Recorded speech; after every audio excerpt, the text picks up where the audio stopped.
A devastating tragedy unfolded late last night at Jaipur's Savai Man Singh Hospital, where a massive fire broke out in the trauma center's ICU, claiming the lives of at least 6 critically ill patients and leaving 5 others in critical condition. The blaze, suspected to have been caused by a short circuit, rapidly spread through the ICU, filling the ward with thick smoke and toxic gases. देखिए, कल रात को करीब लगभग 11:20 साढ़े 11 बजे कोई short circuit के कारण से आग लगने की एक दुर्घटना हुई। जैसे ही धुआं फैला तो तुरंत वहाँ जो स्टाफ था उन्होंने सबको सूचित करके, क्योंकि यह है न्यूरोसर्जरी का आईसीयू था जहाँ पर आईसीयू 1 जिसमें 11 पेशेंट थे, उनको तुरंत ही दूसरे वार्ड में और आईसीयू में शिफ्ट किया गया।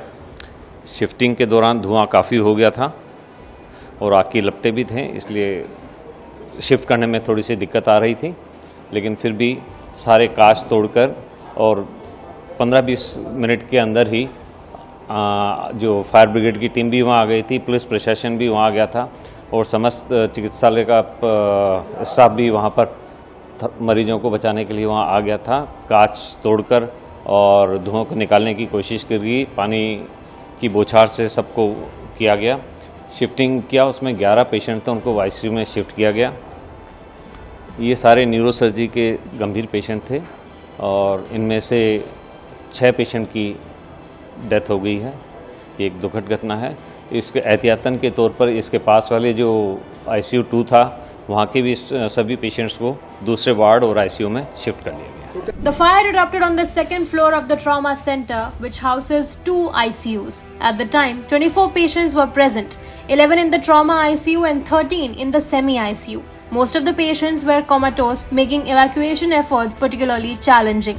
घटनाक्रम ये रहा कि जो हमारा ट्रॉमा सेंटर का सेकंड फ्लोर पर 2 आईसीयू हैं, उसमें एक ट्रॉमा आईसीयू और एक सेमी आईसीयू है। उसमें हमारे करीब 24 पेशेंट थे। ट्रॉमा आईसीयू में 11, सेमी आईसीयू में 13 पेशेंट। तो ट्रॉमा आईसीयू में शॉर्ट सर्किट हुआ और शॉर्ट सर्किट की वजह से एकदम तेज़ी से आग लगने से वहाँ पर टॉक्सिक गैसेज और वो सब फैलने लगी और उसमें अधिकतर क्रिटिकल पेशेंट होते हैं जो मोस्टली कोमाटोज होते हैं। तो तुरंत हम लोगों की जो यहाँ ट्रॉमा सेंटर की टीम है, हमारे जो नर्सिंग ऑफिसर्स हैं, हमारे वार्ड बॉय हैं, हमारे ट्रॉली मैन हैं, हम लोगों ने तुरंत रेस्क्यू करा उनको और जितने पेशेंट्स हम आईसीयू से बाहर ला सकते थे तुरंत लेकर आए, उनको दूसरी जगह पे शिफ्ट किया।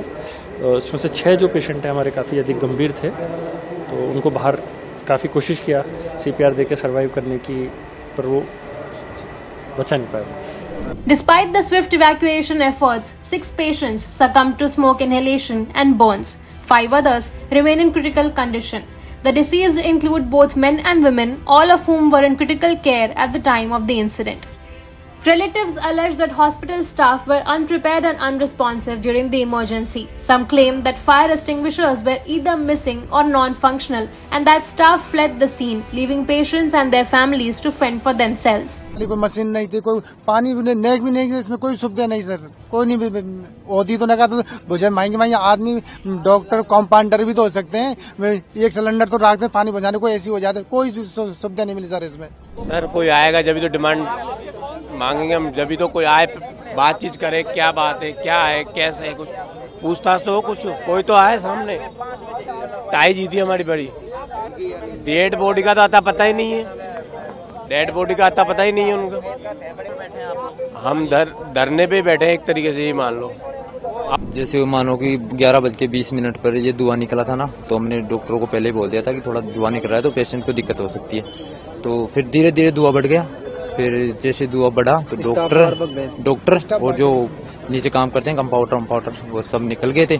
फिर अचानक से इतनी धुआं होगी कि पेशेंट को निकाल नहीं सकते, क्योंकि फिर भी 4-5 पेशेंटों को निकाले तो करीबन 6 पेशेंट अंदर रह गए। तो 1.5 घंटे से नहीं, हमारे तो ऐसे भी थी कि बेड नंबर 3 पे था, 1, 2, 3, 4 इधर के बेड के ना सब खत्म हो गए, ऐसी दिक्कत है। The Rajasthan government has announced a comprehensive probe into the incident. Preliminary investigations suggest that a short circuit may have ignited the fire, but authorities are awaiting forensic analysis for confirmation.